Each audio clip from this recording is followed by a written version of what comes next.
सबसे बड़ी सियासी विवाद से जुड़ी हुई। बजट सत्र के पहले दिन संसद के संयुक्त सत्र में राष्ट्रपति द्रौपदी मुर्मू के अभिभाषण पर कांग्रेस नेता सोनिया गांधी ने ऐसी टिप्पणी की है जिस पर बीजेपी ने सवाल उठा दिए।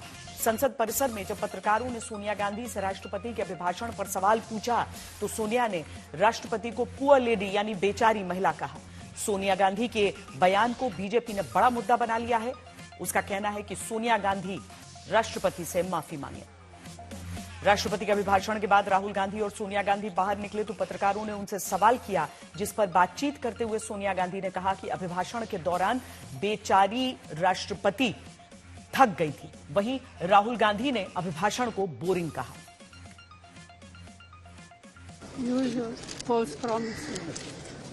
Boring, no comment. No, the poor lady, the president was getting very tired by the end. Repeating the same thing again No, and she again. could hardly speak, poor thing.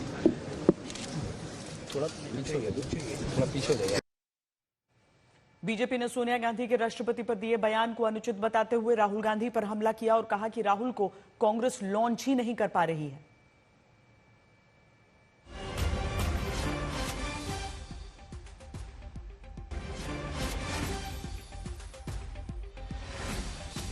जिस प्रकार का comment उन्होंने महामहिम राष्ट्रपति के लिए किया है वह बिल्कुल उचित नहीं है। उन्होंने कहा कि राष्ट्रपति जी अपने पूरे भाषण में शी वॉज वेरी टायर्ड, वो बहुत थक गई थी।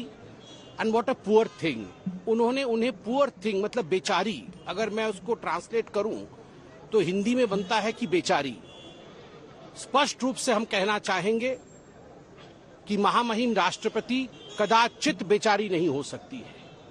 भारतवर्ष एक गणतंत्र है, विश्व का सर्वोच्च लोकतंत्र है और इस लोकतंत्र की जो प्रथम नागरिक है वह आदिवासी समाज से आई एक महिला है और कदाचित एक आदिवासी समाज से आई महिला एक पुअर थिंग कोट अनकोट बेचारी नहीं हो सकती है। वो सशक्त है, सबल है। उन्होंने अनेक पदों को धारण किया है और तत्पश्चात वो आज देश की महामहिम राष्ट्रपति है और न वो थकी है और न वो झुकी है। सरकार की तरफ से भी सोनिया गांधी के बयान पर कांग्रेस को घेरा जा रहा है। कांग्रेस नेता श्रीमती सोनिया गांधी जी और विपक्ष के कुछ नेताओं ने जो टिप्पणी की है, मैं उसका घोर निंदा करता हूं। हमारा देश का राष्ट्रपति एक महिला आदिवासी है, ये कमजोर नहीं है। पहली बार एक महिला आदिवासी इस देश का राष्ट्रपति बनी है तो इनको हजम नहीं हो रहा है और इसको कमजोर बताती है। मैं कहना चाहती हूं, आदरणीय द्रौपदी मुर्मू जी ने जिंदगी भर देश के लिए, समाज के लिए जो काम किया है ये लोग सोच भी नहीं सकते हैं।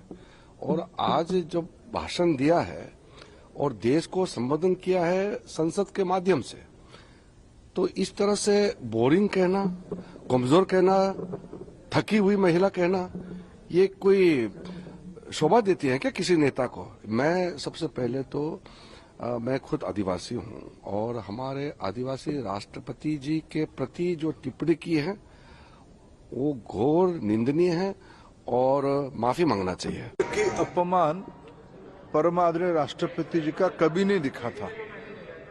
जिस प्रकार की बेहुदी बात कांग्रेस पार्टी की नेता आदरणीय श्रीमती सोनिया गांधी जी और उनकी सुपुत्र नेता प्रतिपक्ष राहुल गांधी जी ने भारत की राष्ट्रपति जी के बारे में बताए, जो शब्द उन्होंने उच्चारण किए, मैं उसको मुंह में भी नहीं ले सकता हूं।